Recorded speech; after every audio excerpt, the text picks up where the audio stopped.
Ceritakan aku apa sebenarnya Udah terjadi. kan, tenang dulu, Kenapa pasang dikacau sabuk kayaknya pengaman nah dulu. harapan lo kok nah.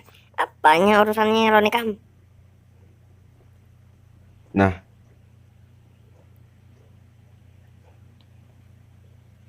Kita ke Suici. Kam pengacara bukan kah? itu aja. Lihat itu dulu. Nah, ini. Ya, hebat kalau kok. Kanan diagonal 45 derajat itu adalah sudut sempurnaku. Woi, bentar kada? Bentar dulu, aku pernah membaca artikel ini sebelumnya. Sekaura adalah kelompok penjahat yang ditipu inspektor. Ya, karena akunya dibebaskan. Lalu siapa orang-orang tadi? Oh iya. Oh, wah. Ya, jadi kayak topang lah. Jadinya musuh perusahaan Sakaura ya? Kadaknya dari perusahaan Sekaura. Apa maksudnya? Apa mereka punya beberapa tuduhan padamu? Wah. Wah, mereka tahu aku menggelapkan uang mereka. Simpel banget. Wah.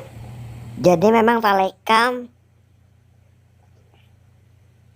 Begitu. Jadi itu uang kotor yang mereka curi dari inspektor mereka. Jadi kau ada hubungannya dengan orang yang dibebaskan itu?